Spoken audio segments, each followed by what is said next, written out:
Good afternoon, everybody. Thank you so much to everyone who's joined us online today. We really appreciate your time, and I know that you're going to find our Zoominar today really interesting and inspiring. So we have got Ben Jones, Asif Minhas and Claire Blythe all joining us from GFK. And they're going to be talking to us about working in the field of technology and the opportunities and the career opportunities that exist within that industry, which are very broad and wide-ranging. And they all have had different experiences in their approaches and their paths to their career as they are now. So hopefully they'll be able to give us some insight into those and some advice for you all about how to be approaching the world of technology now. I'm going to start off with Ben. Ben, could you tell us a little bit about what you do, what your role is, and how that fits into the bigger picture of your industry? Yeah, so I'm the Chief Technology Officer at GFK. I've been here about 3 years, and I've been a CTO at 3 or 4 other organizations before this. GFK, we're a global market research business. We've been around for about 80 years. We've got offices in 80 countries, or more than 80. And we've got about 8,500 full-time employees at the moment, and revenues of over $1 billion. And sort of, my career is certainly not unusual from a technology point of view. I went to a comprehensive and studied something called classics and history and economics. So very much not a technology background, but I certainly had an interest in technology, mostly from playing computer games, and that sort of led me to not just Street Fighter, but some programming when I was younger, and kind of got me first into that kind of tech world. I'll let my colleagues introduce themselves and then answer some more questions. Fantastic. Asif, would you like to let us know a little bit about your career and what you do and how you've come to your position now?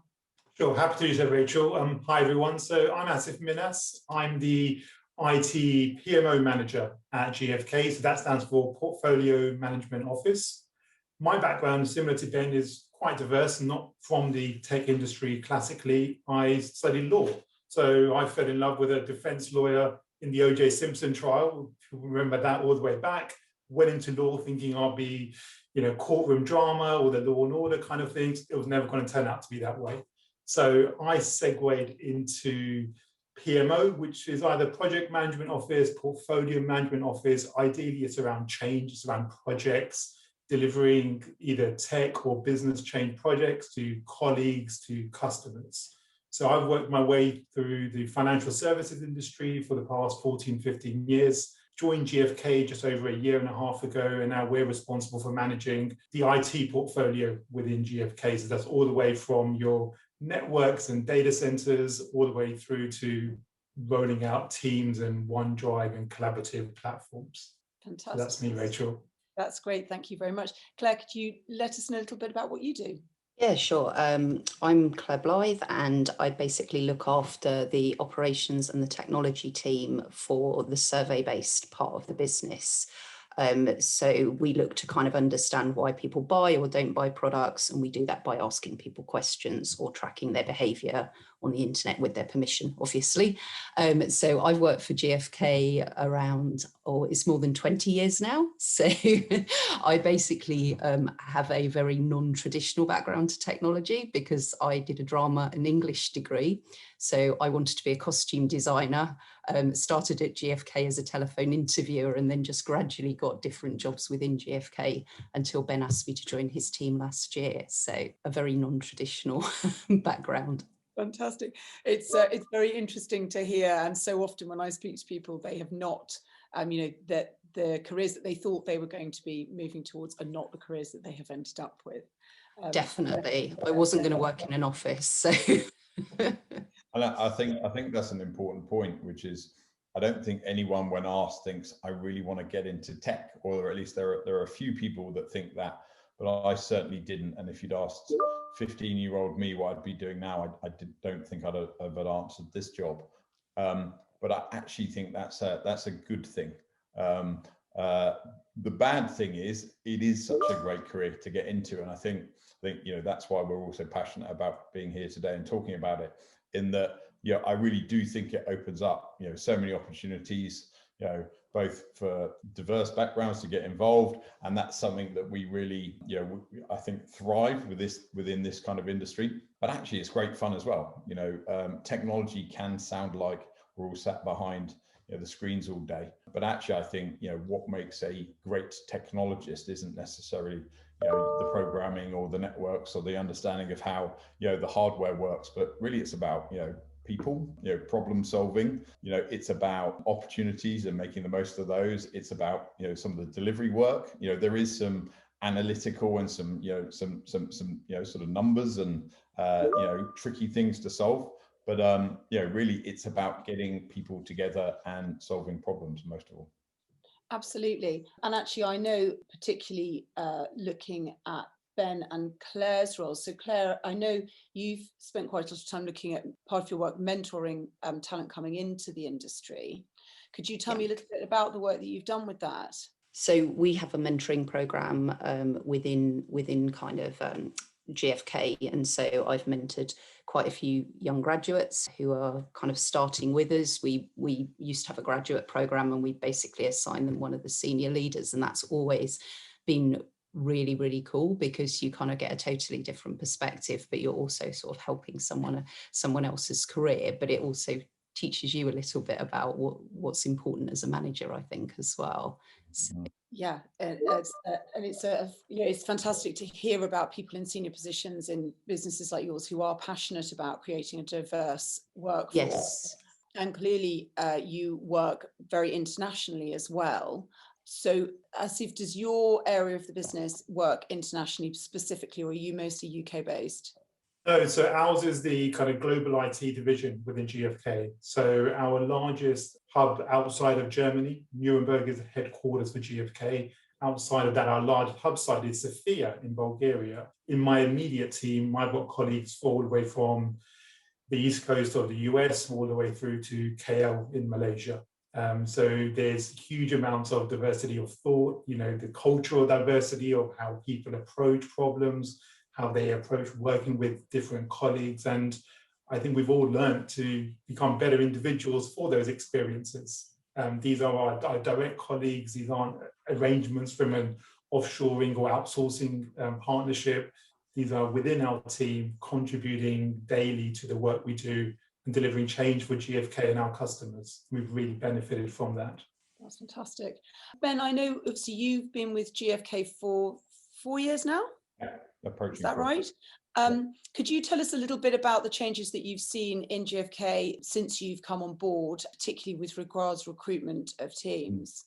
Well, it was certainly something that was, being actively pursued, I would say, before I joined, but certainly one of the mission that I set out from day one was that we'd create a global technology function, and a truly global one. And what I had at the time was lots of fragmented teams spread across, geographic areas, and they tended to deliver, very well locally, but sort of lots of little islands. I'm a great believer in that you really need some sort of federation and all be sort of headed in the same direction with some clear goals. And it really didn't matter where the team sat, as has been mentioned.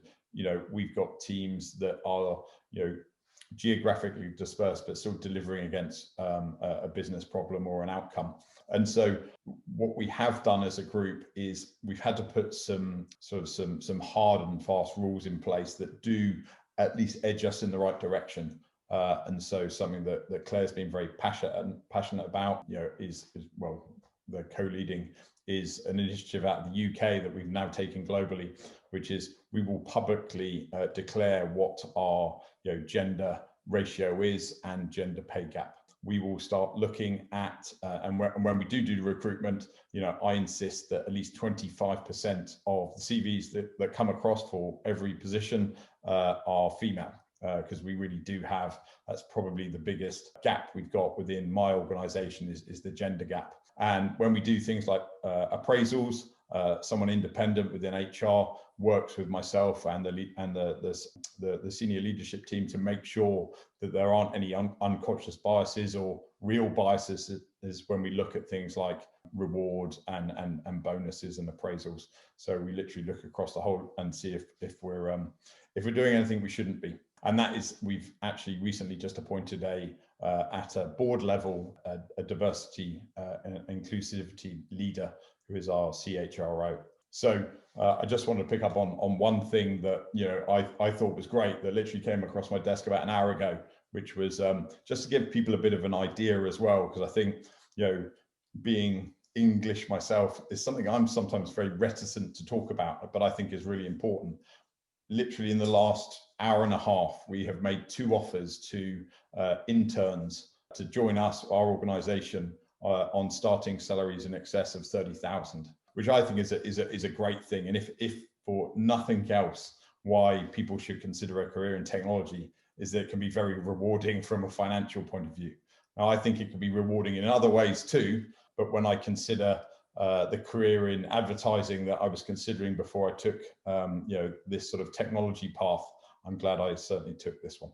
I think it's really exciting, actually. And I know, obviously, I started my professional career a very long time ago in a very different industry where we got paid basically nothing at the beginning of our careers. And actually to hear that companies like yours are paying really grown up proper salaries to young people who are starting out in their careers that enable them to actually live their lives properly and start moving ahead means that we're really opening up opportunity to everybody and to a much more diverse background of young people and most importantly to talent that's accessible for everybody. So I think that's really heartening and should be greatly encouraging to anybody who's listening today and who might have an interest in an industry like that. I'm going to bring it back into your personal stories a little bit. So we've established that all of you have come at very different routes to careers in technology. Asif, could you tell me a little bit about your career highs so far with regards your career in technology? So if I look back, Rachel, I spent a lot of time in the financial services sector, as I mentioned before. Some of the work I did in Lloyd's Banking Group. So this was in their digital division. So maybe five to 6 years ago, it was a very young division, lots of interns, lots of graduates, people coming in from very non-technology backgrounds. And part of what we delivered there was a new initiative called Innovation Labs. So this was a very niche, very kind of almost geeky innovation team that had the room, the funding, and the kind of headroom to actually experiment. So we were looking into blockchain before it was popular, cryptocurrencies, 3D printers. And I thought that was fantastic because it was taking a traditional retail bank, largely in the mortgage, savings, current account sector, and moving them much more towards the disruptive industry, because I think the banking sector realized, or parts did, and I think we take credit for that, is if you don't move, you will be disrupted and you will lose business. So I think it's taking core elements, and GFK have started to do this really well also, is taking the core elements of what we do well, what makes us profitable, but then disrupt and move forward. COVID has accelerated those plans. So yes, at Lloyd's, I was quite proud of that. We were looking into space where Antonio Horder was, it took us 18 months for him to utter the word blockchain in a public forum. And the fact that he did, it was huge sense of, elation in our team. It's really interesting. There's a lot of talk at the moment about companies that are able to reflect and move ahead and disrupt, as you say, and actually those that have been successful and the sort of, the models like BlackBerry and Blockbuster that most of the people listening to this probably won't remember that, fundamentally refused to do that and actually were destroyed, have suffered the consequences, yes. Yeah, and actually you're right. I mean, we could do an entirely different one on Bitcoin, couldn't we? And on cryptocurrencies. We won't go there today. They baffle me. Thank you so much, Asif. It's really interesting. Claire, could you tell me again a little bit about your career highlights? Because obviously you've come from starting in one place and going somewhere completely different. And how's that process been, and where have been your highlights? Yeah, I mean, probably a real highlight was actually Ben asking me to join the team, because I just did not think I would have the skills or the aptitude to work in a technical environment. And I think Ben had to do a bit of persuading, because I was like, well, I'm not a technologist and I'm not technical. But it was kind of really nice, because it was like, well, actually, I do have skills that can help the team. And it is, and I think Ben referenced it earlier, it is about problem solving. It is about being able to also general management, so creating a culture, encouraging people, motivating people, making sure you've got a good team in place. A lot of what I was kind of doing in my previous role. So what I thought was going to be super difficult, what I did have more skills than I thought I had, and so that was a kind of real high as well. But I think generally, as a manager of a large team, and I've obviously kind of managed some very large teams in the operations space, one of the really lovely things is when you see people that you've managed go on and succeed and do different roles. So, you know, even if that's something totally different. So I had somebody in my team who swapped from operations to medicine, and it just makes you so proud that, you know, you might have had an impact on someone's career. So fantastic, Claire. I completely understand that. It's a great thing to see, particularly young people coming up and being able definitely, to support them. But also I think it's really interesting what you say about Ben, and Ben, I'd love to hear your perspective on this, choosing to encourage you through this, despite on the surface not having, you know, the expertise in the technical field that one may expect to be there, but actually what that tells me is that you're looking for a diversity, a cognitive diversity within your team to bring lots of different elements. So Ben, when you're building a team, and obviously that's what you, I assume, do a great deal of now, would think it's probably a primary part of your role, and what are you looking for when you're trying to balance that team? And it is that balance. I mean, I do not want a successful team does not look and think like me. You know, that creates a very one-sided and blind team, and that's where you get some of those things that you were, you know, talking about, whether that's, you know, BlackBerry or Blockbuster. You know, you become very arrogant and blinkered, and so, you know, I go to great pains to you know, ensure that there are people within my organization and also a culture of challenging, and, you know, we aren't hierarchical. Yeah, I try to remove as many layers of management as possible, and try to remove the distance from myself, frankly, from, you know, an intern that's come in. And actually, you know, I have interns that report into me because I'm still learning, and actually I can get too far away from, you know, from the day to day, and I can miss things. That's what happened to, again, you know, the people at Blockbuster. You know, time and time again, I can talk about, you know, digital cameras coming in and you know, taking over from Polaroids. You know, they just got too far away from what was happening, you know, on the ground, and so that's why I think, one, it's great to have, you know, new, you know, young, but not just young, different, you know, perspectives coming in and creating the environment in which you can challenge. And, you know, we talked a bit about kind of the different geographies we work in. You know, when I sit down with someone from my, you know, Polish or Bulgarian team, they think and act very differently from some of the, you know, the people that may come from Asia, and how you interact with each other is very different. You know, that even though I'll encourage them to, you know, to challenge and to speak their minds, you know, that is not part of their culture. Whereas, you know, I will sit down, you know, I can't get through the office door in Warsaw or Sofia without, you know, 3 people coming up to me and telling me exactly what they think of the past few decisions that I've made. And that is great. And, you know, but you have to have, I think, and encourage that sort of no blame, non-hierarchical culture, and walk the walk. You know, you can't open those floodgates and then, you know, when people do tell you what they think, you know, sort of start hiding away from it. And yeah, I hope that's one, the culture we've started to create within GFK. And if you ask me sort of what I'm most proud of, it is the people. You know, every organization that I've gone to, it's the cultural change and the business transformation I'm most proud of. It's not the technology I've put in, or, you know, even the project I've delivered.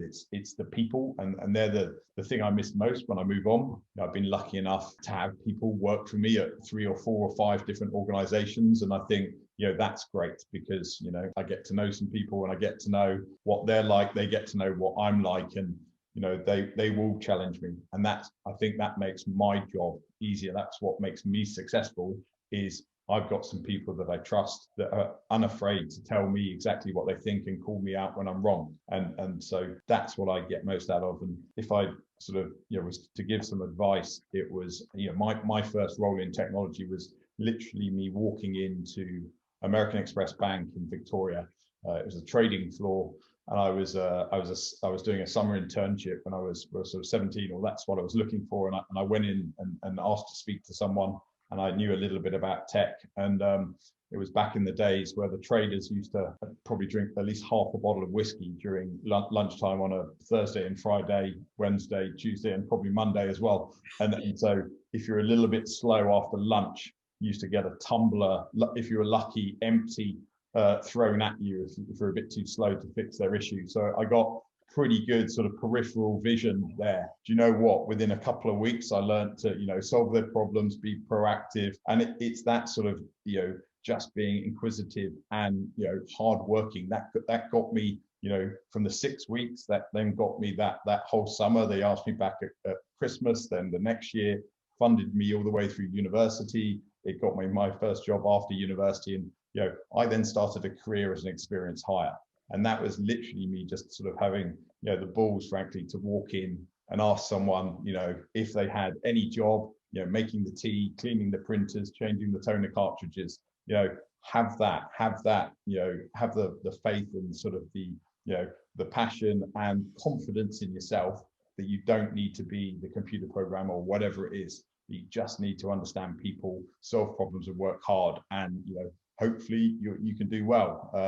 And back to your point, a bit of luck as well. I dodged those tumblers of whiskey. Also, what I think is brilliant about that, and this is the changes that I think we're talking about happening in industry, is that tenacity and drive and resilience is the really, really important thing. But what's lovely is that, because, as you say, there are opportunities, for example, for interns that don't mean that you're not being paid properly, and we know that there are people who are lucky enough to be able to have done those things, but it excludes a whole section of society. And what's great about what you were saying earlier is that you still need that tenacity, you still need that resilience, you still need that drive to learn, but actually businesses now, there are so many more opportunities that enable you financially and practically to take those opportunities as they come. And I think that's brilliant and really such a positive development in many, many industries.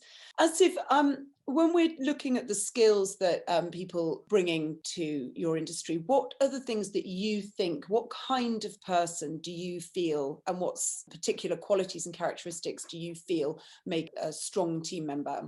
So I would echo a lot of what Ben says. There is a lot in terms of being conscientious and diligent. Tech generally, and most industries, are very fast-paced. So there's a lot of juggling lots of plates, lots of different thoughts, very ambiguous problems we're trying to solve. And I do come back to the point, it's not technology that solves problems, it's humans that solve problems. Technology is an enabler. I couldn't profess to know half of what the technology does that we deliver, but I know, and our teams know, how to solve those problems collectively, drawing upon different strengths. I would say there's that aptitude and that willingness to be able to understand and drive through that ambiguity, to work with others and be open-minded to new solutions and ideas. I think the days of knowing there's a very linear path to how to solve is where those other industries may have failed. And it's that very broad diversity of thought that we're looking for. We have a number of young business analysts, project analysts working in our teams at the moment, and they've got interest all the way from sustainability to new different currencies. So coming of really diverse thoughts, but really shapes how we are delivering and thinking about the problem that we're trying to solve. I think one of our leaders talks about falling in love with the problem, as opposed to having a predefined mindset of what the solution looks like. So I'm generally very impressed and very highly optimistic about the youth of the future. We are looking to diversify our recruitment channels, our attraction channels, to find talent, which isn't some that have gone to Oxbridge or even any universities in some sense. I mean, largely, I couldn't really care much about what school somebody went to. It doesn't bear any relevance to the role that they will do today. I think we have to do more as employers there to find those individuals. And that's really the challenge we're giving to our recruitment teams is, let's not go to the standard agency, standard ways of attracting people. Not everybody's on LinkedIn in that way. We need to give positive role models for females, for ethnic minorities. There is a future for them in this workplace. And once we do that, and we're collaborating with a lot of other teams now, there's a great team called Colour of Research who really promote ethnic minorities within the market research sector. And we're doing some really great work with them to identify new talent in different ways than maybe we had traditionally. And as you said, Rachel, that's only to the betterment of us as teams and ultimately as a business on the bottom line. So this will make us more profitable, more better serving our clients' needs. So, I mean, in terms of skills, I will say just being very, very just bright, very articulate, forward-thinking, passionate, and, you know, just bringing yourself, because I understand that we don't want to necessarily pigeonhole ourselves to say you've got to be extrovert and got to be out there and shout the loudest. Bring your true self, and we need a complement of all flavors to help us to succeed. Fantastic. Yeah, absolutely brilliant. And of course, you know, that's what we at Talent Tap do, is we try and help businesses to find exactly that diverse talent that is hard to reach and hard to access, but so valuable when you can get it for everybody. Claire, Ben briefly mentioned earlier that I think it's the Code Her project. Is that something you've been involved with, and can you tell me a little bit about it?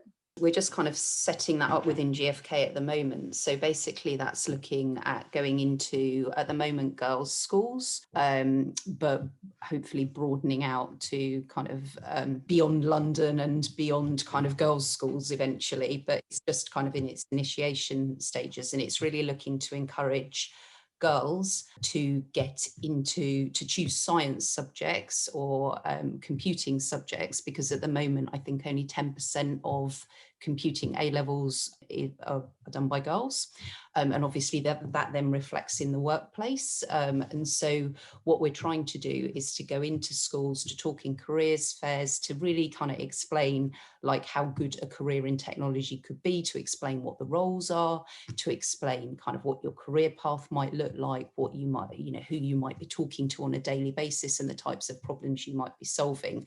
So we've just kind of started to partner with this team at the moment. So at the moment, we're just setting up a team so that we've a group of kind of male and female people in the space who can go in and talk to schools.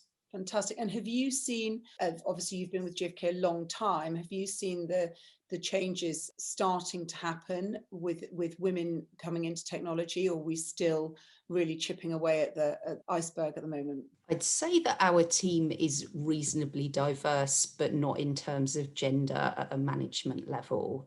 So I think there's still some work to be done there. And obviously, it kind of reflects, I guess, the people coming through university and the lack of representation there, which is in a way why I think we're really passionate about making sure that we are speaking to the 14 and 15-year-olds and, you know, making sure that they understand what a career in technology looks like, so that they can make an educated choice. Excellent. Of something they want or don't want.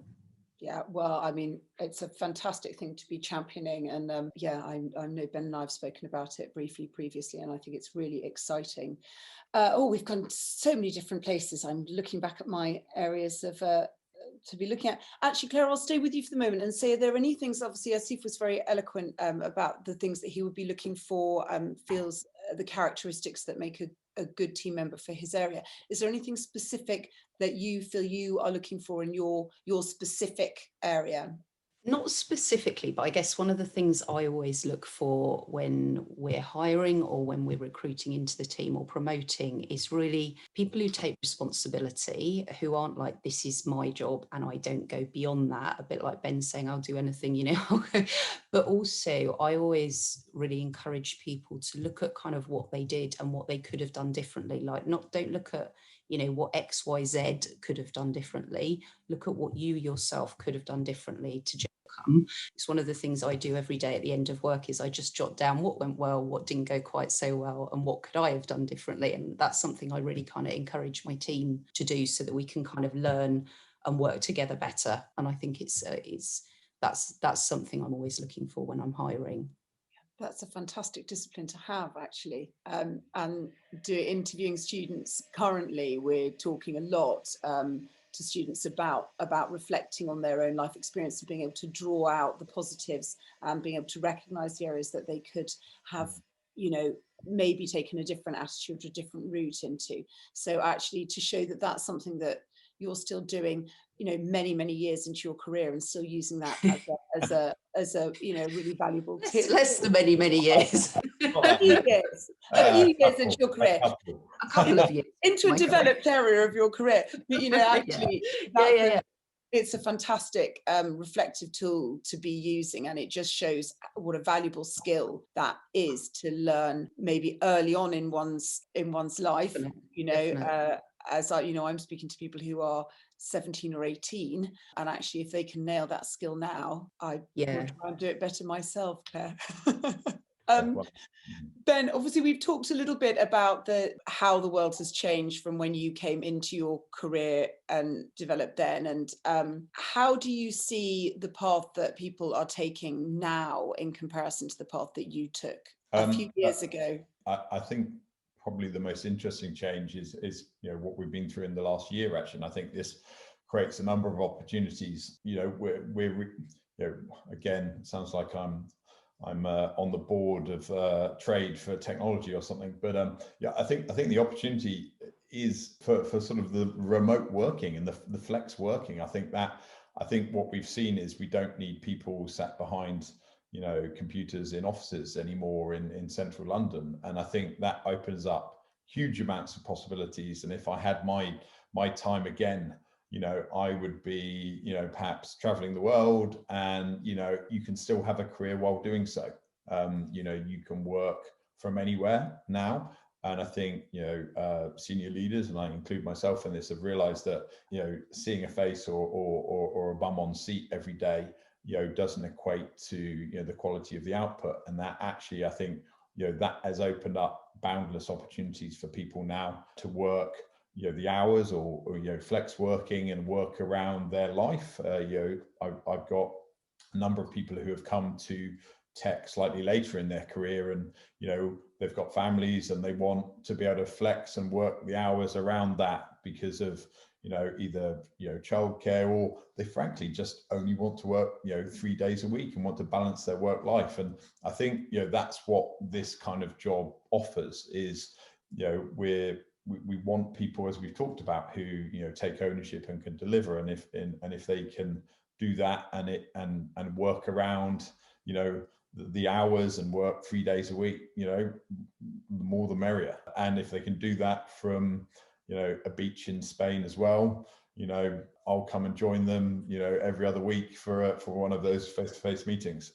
So I think that's what I found most encouraging about the last year, and I think that will be a change that we don't go back to. And you know, globalization, the world has become a you know, a smaller place, but I don't think we really grasped that.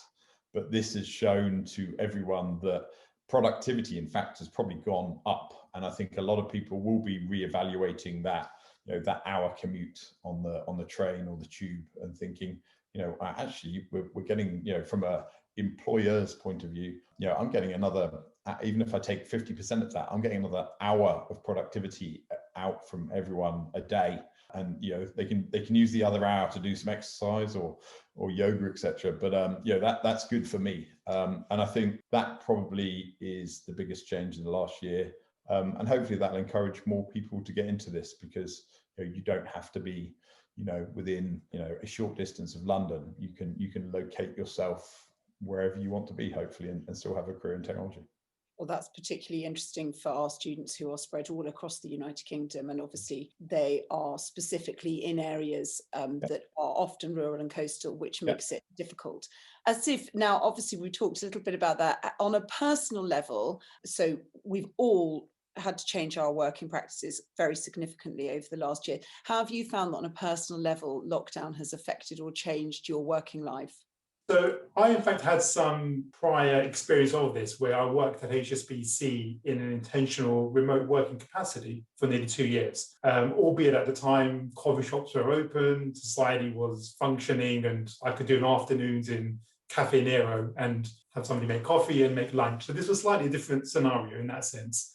I had a young daughter just before lockdown. So she was about 4 months when lockdown hit. So I spent a lot of more time with the daughter than I previously would have thought I would, which has both its positives and its negatives. When baby's crying, wants milk or needs to go sleep, and she's just round the corner in the nursery.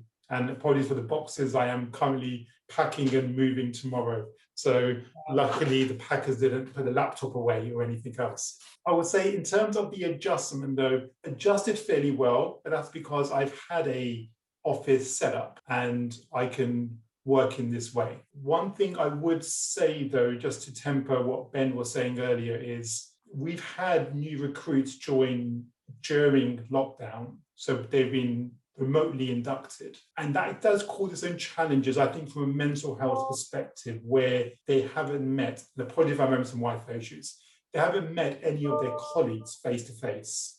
So I think that will have its challenges. Some of them don't have the ideal setup at home in terms of, I know I can see they're working in their bedrooms, on their studio flats with their flatmates opposite them, and you can hear each other's calls at the same time.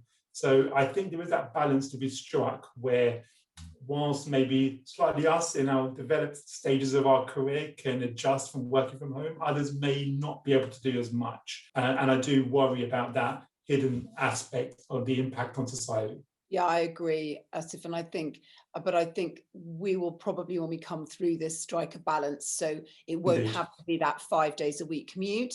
Yes. On the other hand, we will have some more face-to-face time, and I think particularly for young people approaching industry. I mean, if I'd been in my 20s and this had happened, it would have been really gutting to not be able to build that social life and all of those things. But hopefully, as Ben said, this will liberate us from the rules that have surrounded us in our professional lives for so long, and enabled businesses and individuals to be able to structure something that balances much better for them within their the balance of their professional, personal life, traveling, commuting, working collaboratively, etc. And we'll be able to start taking the best from things and leaving exactly what didn't work so well. Because I think what the stigma that's been negated now is working from home is was seen to be in the past sense, particularly in the financial services, as how productive are you really being? And I think what this has shown now is people are able to balance their work and personal lives,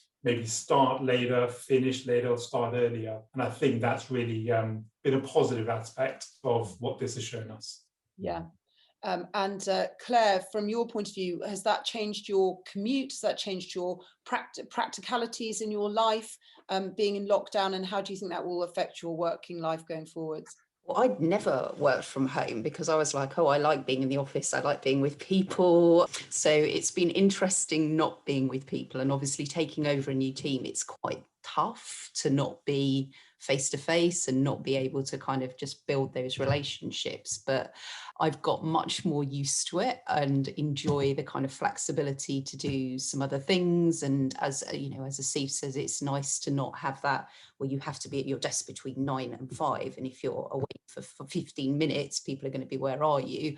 And so I think that's a really, really positive thing. But I am definitely looking forward to getting back to seeing my colleagues. Though a lot of them don't work in the UK, so I guess but I think I think the balance is going to be good. Yeah. Ben, I know on a personal level your commute, your weekly, monthly commute has changed dramatically. How have you found that?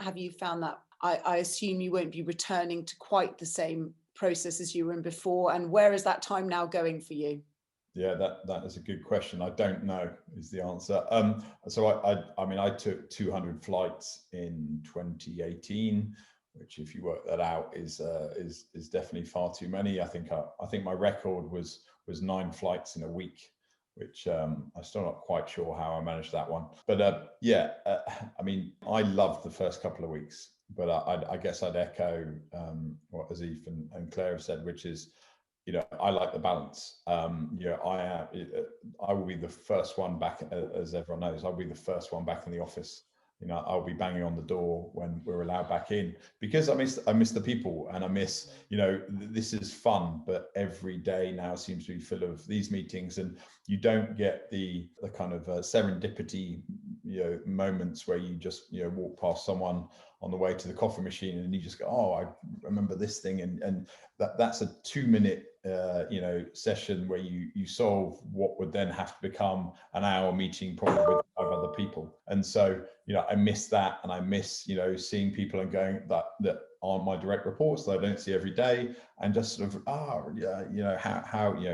you just had a newborn, how are you getting on, those sort of things, and just building teams. I mean, we've hired just in London alone about 100 people in the last quarter of last year. And, it definitely is harder building those teams remotely, and getting to know people. And, we've been in lockdown for, approaching 12 months now since I've been back in the office, and I haven't been on a plane for probably 9. So, I'm missing my teams in, Asia, and Europe and Germany, but frankly, also just London. And I think, that's how you get through some of the problems. Like everything becomes escalated very quickly, and you don't notice those little things happening before they sort of bubble over.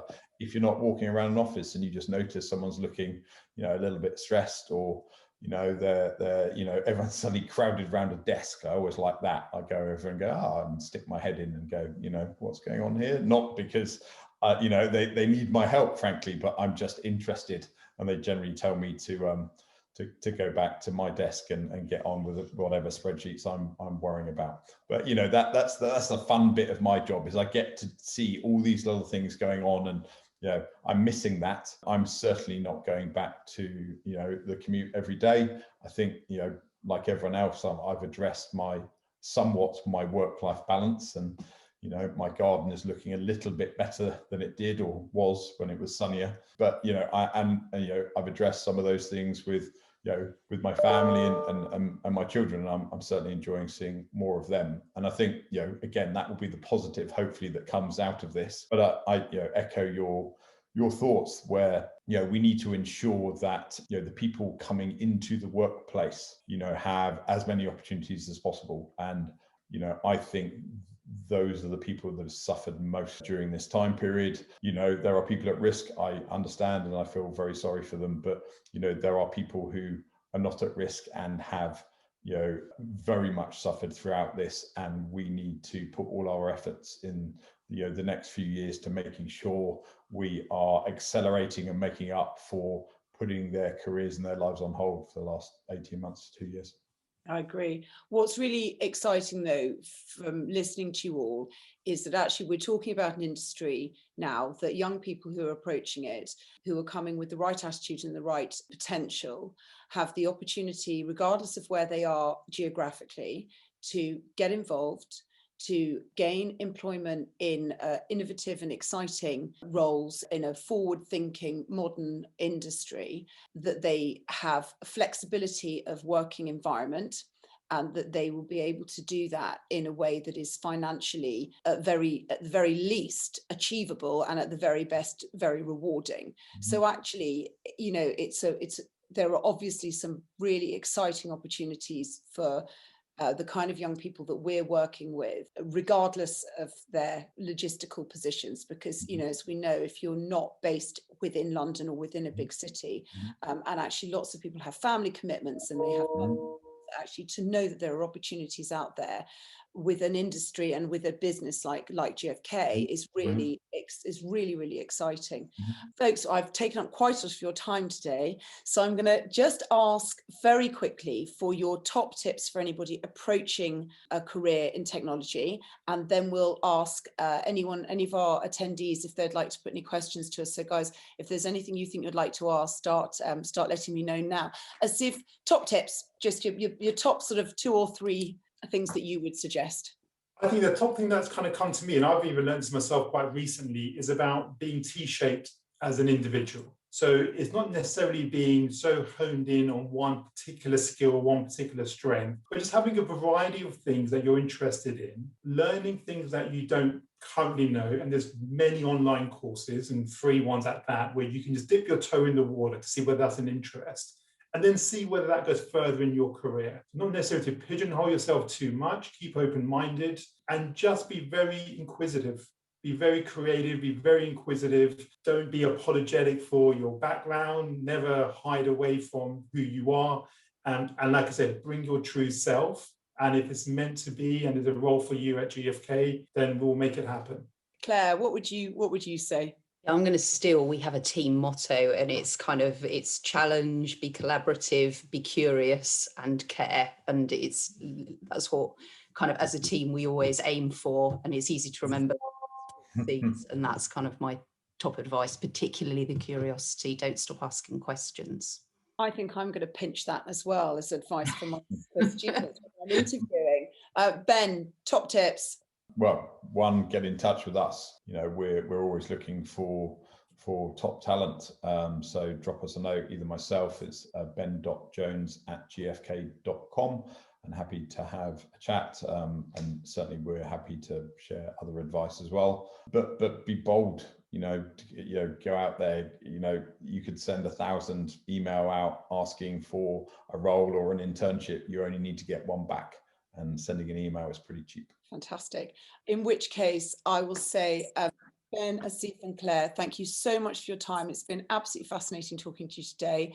And I know that what you have been talking about will be really inspiring and informative to lots and lots of the young people that we are working with. And this will go out to schools right the way across the UK and hopefully be able to be accessed by hundreds of young people. So thank you so much for your time, and enjoy the rest of your afternoon. Have a good day. You too. Thank you. It's been a pleasure. Thank you so much. Bye-bye.